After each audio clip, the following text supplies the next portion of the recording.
Welcome to the Point Forward 5. My name is JR Radcliffe, joined by Jim Owczarski, Milwaukee Bucks reporter for the Milwaukee Journal Sentinel, catching up on what's going on with the Milwaukee Bucks. And we got breaking news as we record this on Thursday. Terry Stotts, assistant coach, former Milwaukee Bucks head coach, former longtime associate, essentially, of Damian Lillard when he was head coach with the Portland Trailblazers, is resigning as Milwaukee Bucks assistant coach. That news kind of catching people by surprise, Jim. So let's start there. What do you know about this? You've written about it at jsonline.com, but what do you know about it? What's going on? Yeah, I mean, it definitely is a surprise. Terry Stotts had been on the road with this team, Memphis, Los Angeles, Oklahoma City. Damian Lillard has widely credited Terry's presence as being sort of a comfort and helping him adjust to, the first trade of his career. We'll hear from Adrian Griffin a little bit later on this, but my understanding, JR, is that the fit just was not quite there. Look, Adrian Griffin had never worked with Terry Stotts before. You've got a coach who, a guy who's been a head coach, for well over a decade. And over the summer, he had said, look, I did things differently as a head coach. I think he still wants to be a head coach. But this opportunity to coach Giannis, come back to Milwaukee, he said, in the summer was kind of too good to pass up. But, look, if you're going to go through a camp, an intense camp, you're going to go on the road for 10 days, right? You're really going to get a feel for the feel. And my guess at this point, JR, is that, hey, a week before the regular season, they've got a scrimmage, they've got another game.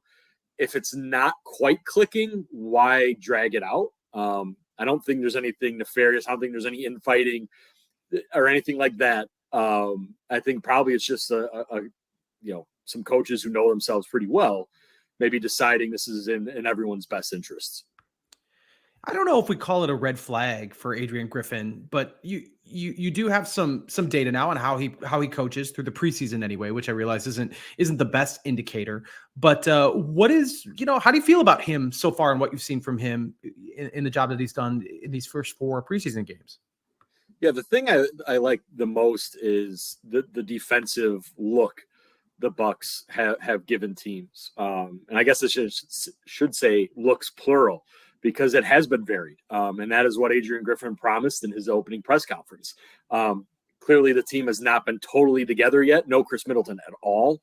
Giannis and Dame, just 2 games. And then one of them, Brooke and Bobby and Jay Crowder, sat out. But I do like how varied it is. You're seeing some different things. The guys are being asked to do some different things.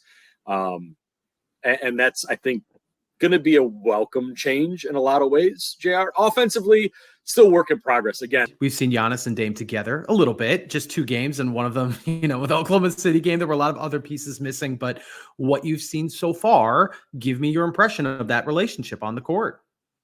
Yeah, look, I even asked some people around the league, look, is this going to be as seamless, as easy as everyone seems to believe it is? And the resounding answer was yes. Damian Lillard and Giannis Antetokounmpo in a 2-man pick and roll is, every expletive-laced nightmare for opposing coaches. And we saw that. Look, Darvin Ham and the Lakers elected to go after Damian.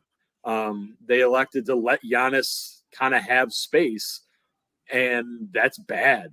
Even with Anthony Davis back there, that's not a good thing. Oklahoma City also tried to get the ball out of Damian's hands and give Giannis different looks. Again, different scenarios, different lineups. I think in overall, JR, teams are going to have to make the choice, and neither one is good for them. And I think really it's going to be up to Damian and Giannis in terms of, seeing the rest of the court. I'm fascinated by what Chris adds to this. Look, Giannis makes the court look small anyway, just physically, how much space and how quickly he fills it. But even sitting courtside in Oklahoma City, JR, the half court looks so big with him on it, with Damian and the attention Damian got. It was sort of jarring for me, let alone I can't imagine what it looked like for them.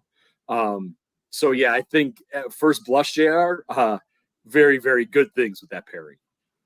All right, he's Jim Owczarski, Bucks beat reporter for the Milwaukee Journal Sentinel. Find everything he has at jsonline.com. The Point Forward podcast will be back next week to preview the season, and we will chat with you again soon. Bye, everybody.